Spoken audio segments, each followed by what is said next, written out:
Thank you very much indeed. Thank you. Well, I thought I'd start this talk by giving you a picture of my full presentation stack. As you can see, I've stacked the laptop up to standing height, which I've never done before. So it's a bit of an experiment, but it seems nothing's fallen off so far.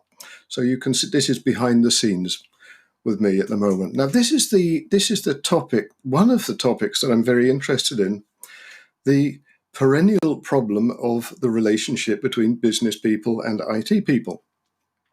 It's usually not limited to IT. Any technical person seems to have the same difficulty communicating with normal people, as my wife likes to call them.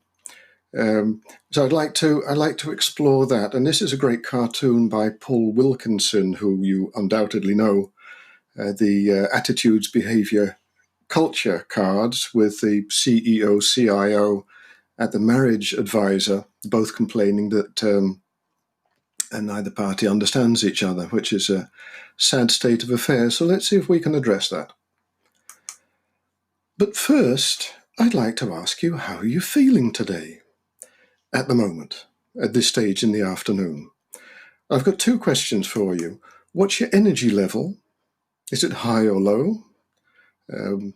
How long ago was it that you last had a bit of food?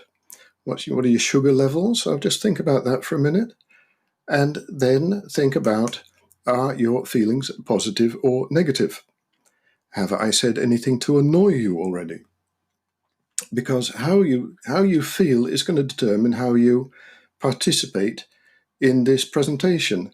It's a great little exercise. I stole it from Simone Jo Moore. It was very good on behaviour and stuff like that. And it's something that you could easily do at work, virtual meetings, physical meetings, just sort of check in with everybody, recognise their humanity. How are you feeling? It's a great way to start to talk. Another great way to start a talk is referencing Esther Perel, who you might or might not have come across before. She's the therapist, really top notch as far as relationship therapy is concerned. Not really the business IT stuff, but many of the principles are applicable. And she's very quotable. She's got a great quote on partners when you couples, could be in your private life or in your business life. When you pick a partner, you pick a story. And that story becomes the life that you live. So you're not interacting with your partner, you're interacting with your story about your partner, which is a fascinating way of looking at things. So she says, write your story well and be prepared to edit it often. Don't stick to the same groove if it's not working. I'll come back to her at the end because she's got some great stuff to share. So think about the stories you tell yourself about the others and about yourself as well. Now let's start telling some stories about these people. Very stereotypical, of course, business people and IT people. These guys are weird. So what do you think that business people usually think about IT people? I'll just give you 10 seconds or so just to think about that. You could put it in the chat if something comes to mind. I'll have a look later, pick up any comments or questions you have. What do business people think about IT people?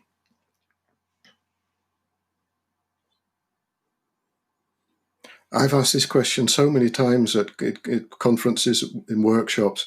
These are typical answers. Bureaucratic and slow. Speak in techno-babble. We can't understand them. They think they know what they want, but they don't actually have a clue what we need. And if you think about the what people often have with the service desk, when you need to call the service desk, your heart starts to beat a little bit faster. Because although the service desk are usually portrayed in a very attractive way, but the thing you fear is this: somebody making you feel stupid by not being empathetic enough. And I'll come back to that topic later on. So this is something that business people try and put yourself in a position of business people who really don't like engaging, scared of engaging with IT people. Now, of course, it's not one-sided. The other way around is true as well. So what do IT people think? Well, IT people stereotypically think about business people. Again, I'll give you 10 seconds or so to think about that. Put something in the chat if you like.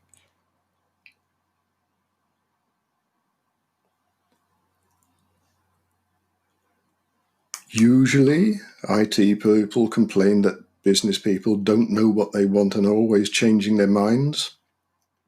Won't take responsibility, never satisfied, blame IT for everything. It's simply not fair. But this, unfortunately, is how life is organised. So we've got to get used to living with it that way.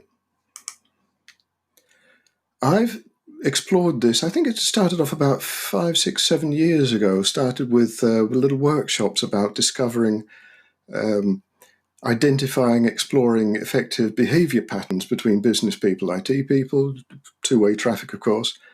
Done 21 workshops, and I think it's 15 countries.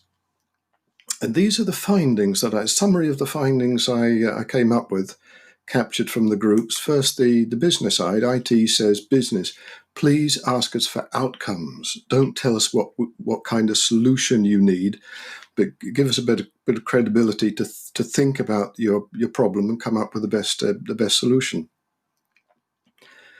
Give us some context.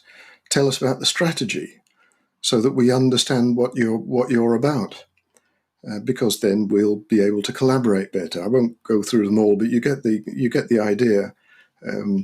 Risk appetite is something I think to mention specifically.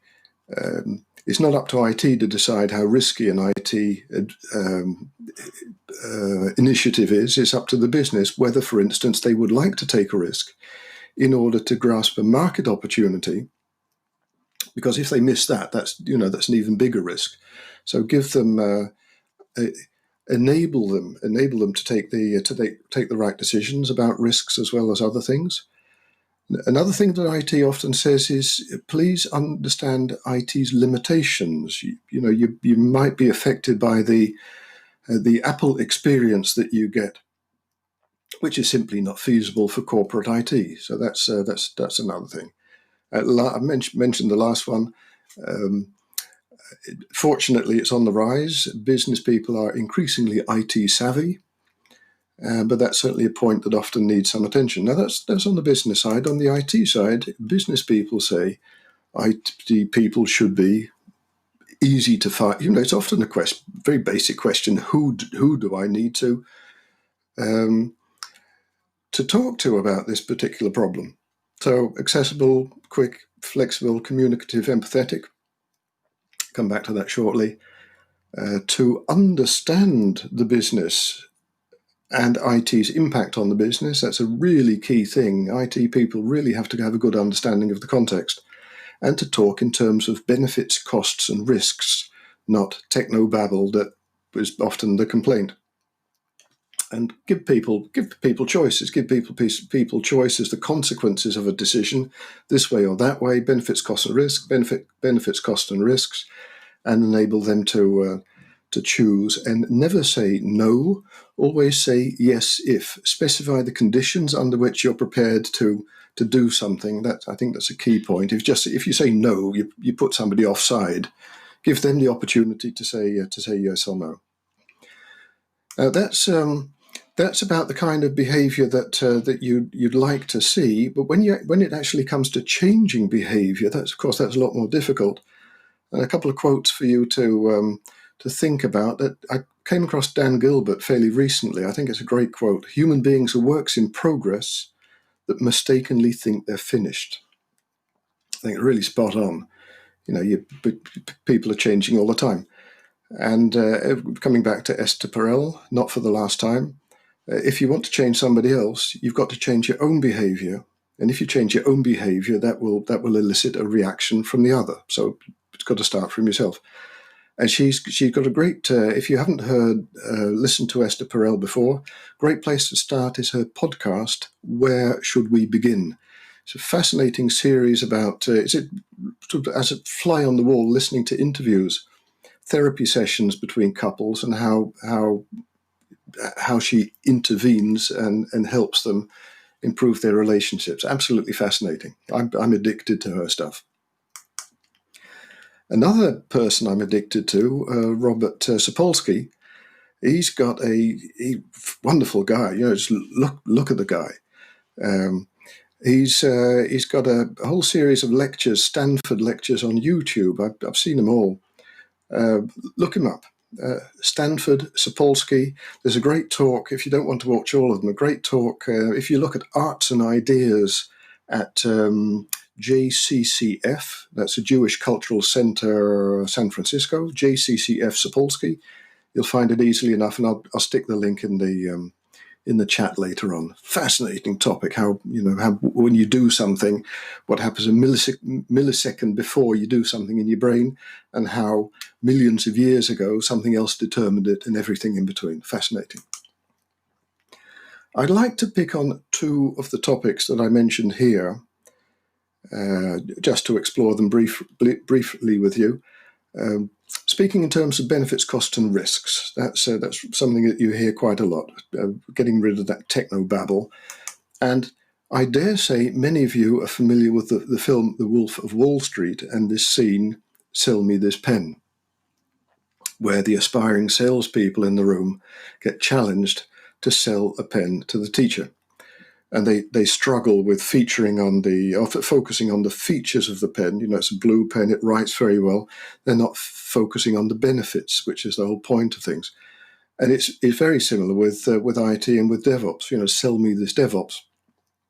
Talk about the benefits, the costs, and the risks, rather than the availability and speed to deliver a new release. So we'll put this into practice in a DevOps context. Here we've got on the left-hand side a young CIO who's trying to sell a DevOps investment to the CEO, because DevOps is serious shit. And so the CEO challenges him and says, well, sell me this DevOps. What are the benefits? Why should we invest in this rather than making an acquisition, for instance, or another investment? And the only thing the poor CIO can come up with is continuous containers, immutable microservices, and cultures, code, which is, of course, complete techno-babble. So he sends him off and he says, come back when you speak my language. Now, a couple of the speakers have referenced the State of DevOps report, which often references the value that you get out of DevOps. There's the guy at Accenture, John Smart, talks about better value, sooner, safer, happier, which is pretty good. I wrote a little paper for DASA, the DevOps Agile Skills Association, the business value of DevOps. I'm quite pleased with that. You find that easily enough if you want a copy of it. But this is what it boils down to: faster delivery of more resilient and cheaper IT with a happier workforce. That's my focus. But the thing is, when you this is still very technical. So when you communicate this, when you tell this to the CEO, don't talk about faster IT services. Talk about quicker time to market, quicker time to customer, which results in more sales because you're selling things earlier than if stuff's delayed.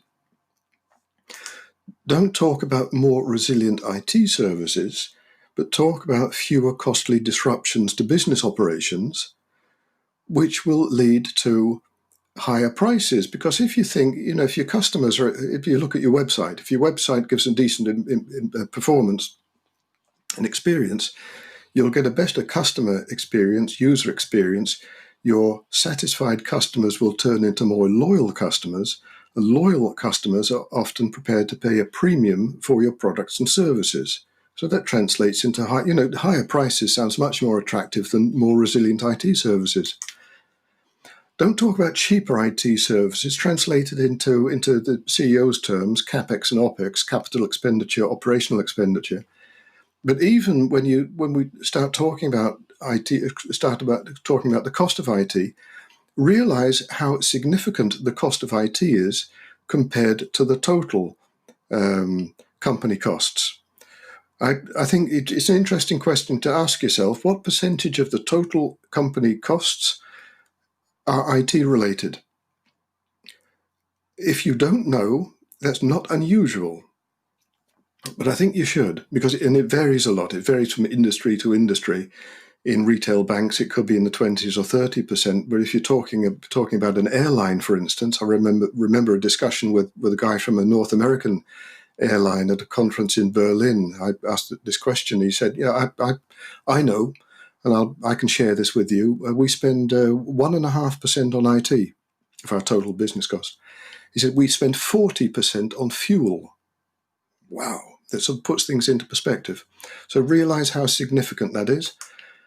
Finally, whatever you do, don't talk about happier IT people. It's bad enough that you have them in the first place. Talk instead about high-performance organizations. That's the kind of language. So this is really just about framing it, putting it into the kind of language that appeals to the people you're trying to sell the initiative to. I think that will help you quite a bit. So you're not talking techno-babble anymore.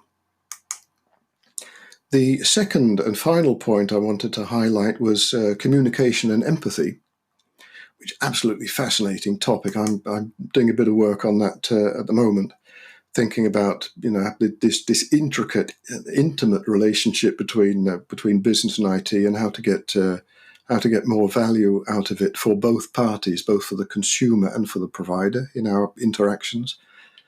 Starting off with the consumer on the right hand side. The primary concern is, what do I need to get my job done? What do I need the provider to do? What kind of information do I need from the provider to make the next step?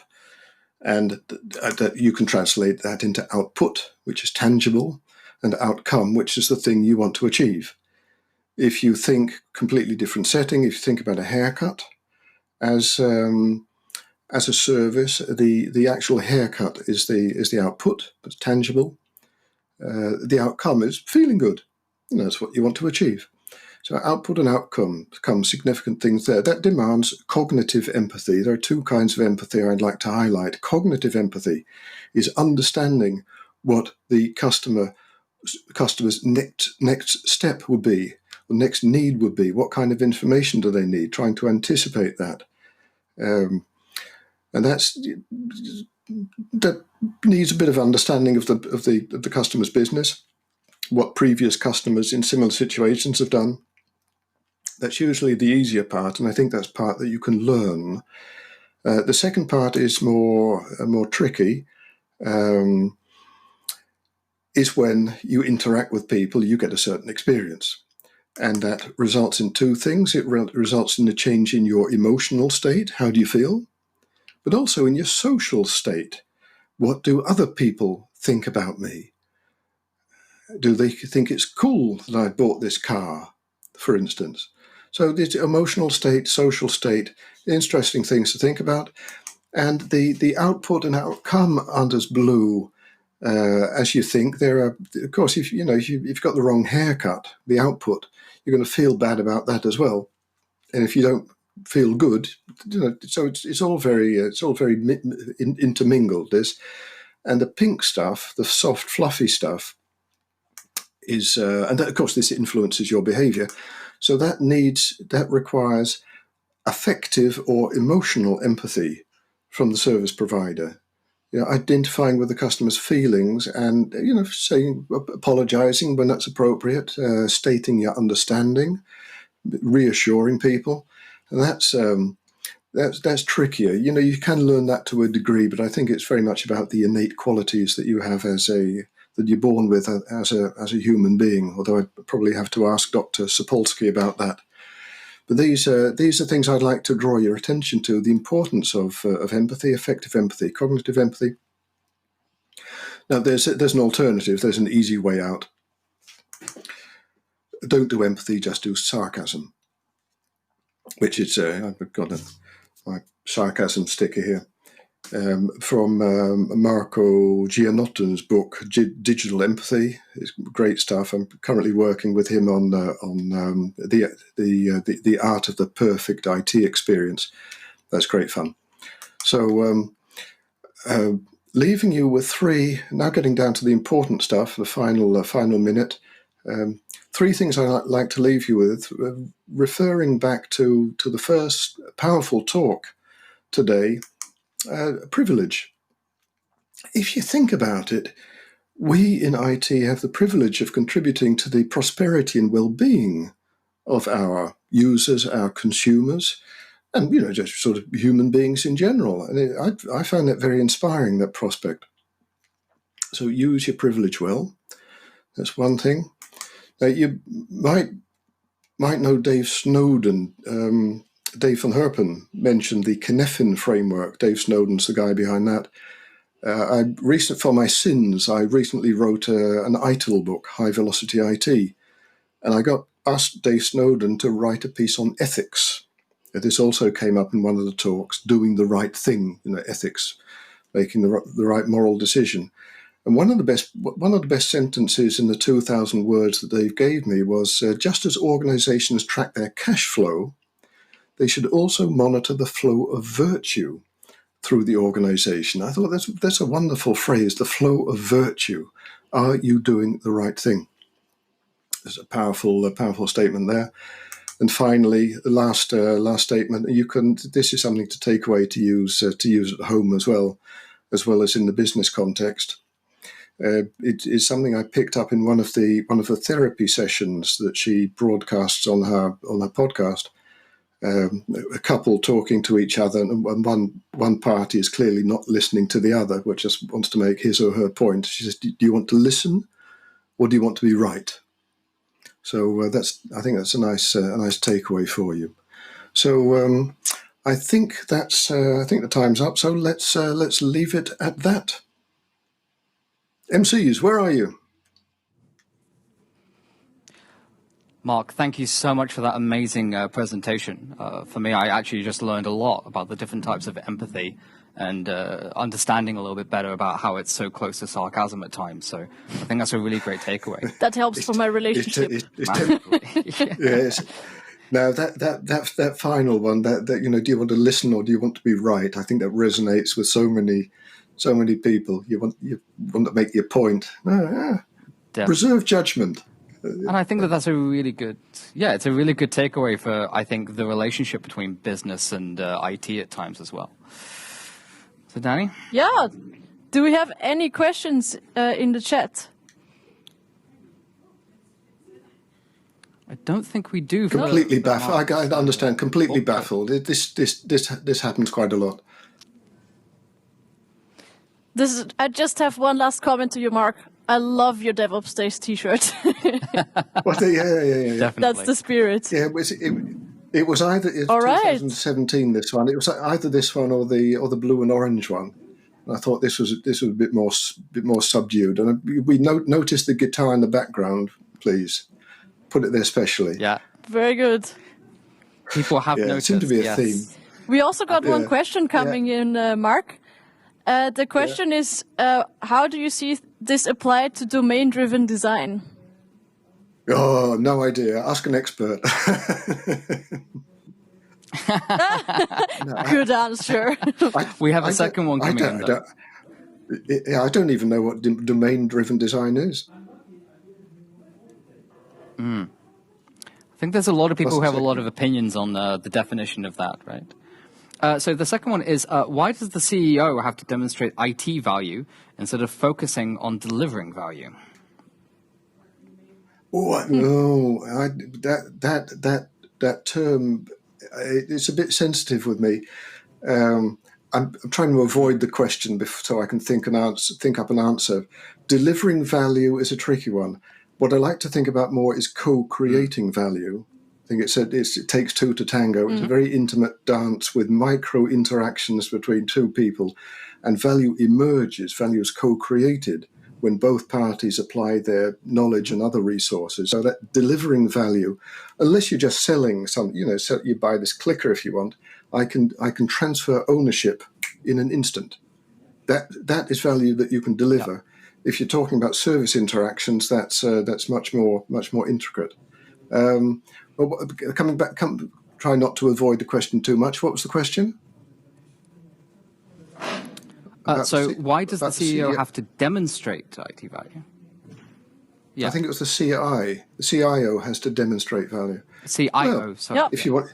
Yeah. Yeah, that's right. No, Well, he or she wants an investment. They look at, want to invest in the IT department, asking for extra budget. Got to explain, why should, if you think about the bigger picture, think about the theory of constraints, which will appeal to lots of people, I think. Look at your whole organization. Where's the weakest link? Where can, if you've got $100,000 to spend, where should you, where will it get the most benefit? So explain, if you can explain it in terms of benefits, costs, and risks, you enable the CEO to compare it to other investments. That's the idea. But helping the CEO do his or her job. Yep. Wonderful. Thank you so much, Mark. If you could, stay in the chat for a little bit, just in case other people have some additional questions. I most certainly will. I'll share that link that I mentioned. That's amazing. Thank you again to yourself and everyone else who joined us in the Business Track today.